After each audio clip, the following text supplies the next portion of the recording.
Schizophrenia एक काफ़ी पेचीदा ज़हनी हालत है, तो सवाल ये पैदा होता है कि आखिर इसे समझने की शुरुआत कहाँ से की जाए। अच्छा, आइए इसकी बिल्कुल बुनियादी बातों को समझने की कोशिश करते हैं। तो सबसे पहला सवाल जो जहन में आता है वो ये है कि जब हम ये कहते हैं कि ये एक स्पेक्ट्रम डिसऑर्डर है, तो इसका असल मतलब क्या है? देखिए, इसका मतलब ये है कि ये कोई एक ठोस बीमारी नहीं है, बल्कि ये अलामात और तजर्बात का एक वसी दायरा है। समझे कि एक रेंज है जिसमें हर शख्स का तजुर्बा दूसरे से बहुत मुख्तलिफ हो सकता है। और शिज़ोफ्रेनिया को समझने की जो असल चाबी है ना, वो यही है कि इसे किसी एक अलामत से नहीं पहचाना जाता। ऐसा नहीं है कि बस एक चीज़ हो और तशख़ीस हो जाए। नहीं, बल्कि ये मुख्तलिफ गैर मामूली अलामात का एक मजमुआ है, एक क्लस्टर है, जो मिलकर एक स्पेक्ट्रम बनाते हैं। और यही यही इसकी असल पहचान है। तो फिर सवाल ये है कि आखिर ये स्पेक्ट्रम किन चीज़ों से मिलकर बनता है। अच्छा, माहिरीन ने इसे समझने के लिए 5 बुनियादी शोबों या जिसे हम डोमेन्स कहते हैं में तकसीम किया है। और यही वो बुनियादी सुतून हैं, वो बिल्डिंग ब्लॉक्स हैं जिन पर इसकी तशखीस की पूरी इमारत खड़ी होती है। जी हाँ, 5। सिर्फ और सिर्फ ये 5 बुनियादी शोबे हैं। और यही वो फ्रेमवर्क है जो हमें इस पेचीदा हालत को समझने और फिर इसकी तशखीस करने में मदद देता है। तो फिर आइए एक एक करके देखते हैं कि ये हैं क्या। तो ये रहे वो 5 शोबे। पहला है ओहाम, जिसे अंग्रेजी में डिल्यूजन्स कहते हैं, यानी पुख्ता गलत अकायद। दूसरा है हज़ियान, यानी हेलुसिनेशंस, वो चीजें महसूस करना जो हकीकत में नहीं है। फिर तीसरा है गैर मुनज़्ज़म सोच और गुफ्तगू। चौथा, गैर मामूली जिस्मानी हरकत, जिसकी एक मिसाल कैटाटोनिया है। और आखिर में पांचवा डोमेन मनफी अलामात या नेगेटिव सिम्टम्स। चलें, अब पहले डोमेन को थोड़ा तफसील से देखते हैं।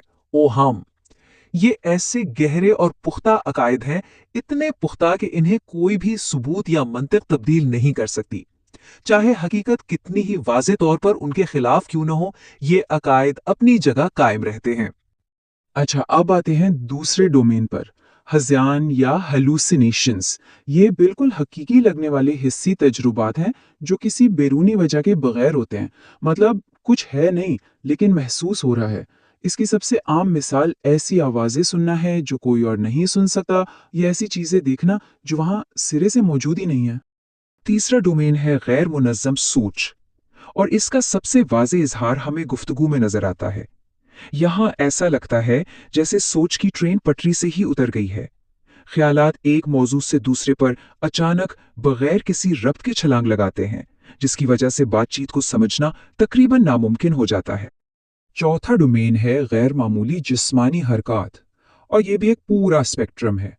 इसमें एक तरफ तो शदीद बेचैनी और इश्तियाल अंगेजी हो सकती है, और दूसरी इंतहा पर कैटाटोनिया जैसी हालत, जिसमें इंसान अपने इर्द गिर्द के माहौल से बिल्कुल लाताल्लुक होकर तकरीबन बेहरकत हो जाता है।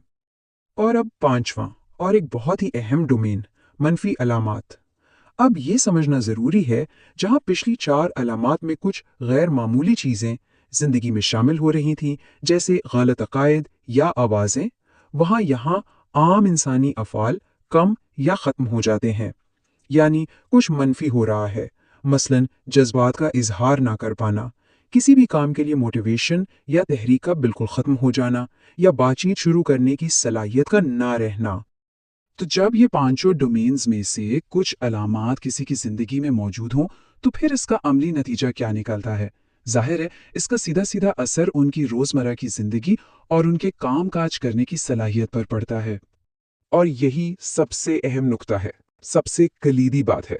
इन तमाम अलामात का जो मजमूई असर होता है ना, वो ये है कि इंसान की जिंदगी के जो बड़े बड़े शोबे हैं, मसलन काम करना, पढ़ाई, समाजी ताल्लुकात, यहाँ तक कि अपनी ज़ाती देखभाल, इन सब में काम करने की सलाहियत बहुत बुरी तरह से मुतासर होती है।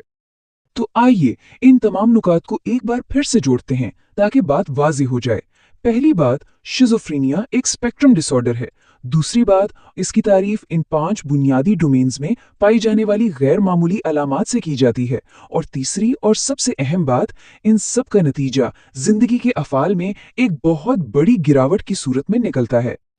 और आखिर में एक सवाल जिस पर गौर करना चाहिए, किसी भी हालत को महज एक बीमारी कहने के बजाय जब हम इसे एक स्पेक्ट्रम के तौर पर देखते हैं तो उससे इस हालत के बारे में हमारी मजमूई सोच और हमारे रवैये पर क्या फर्क पड़ता है, यह हमारी समझ को कैसे तब्दील करता है।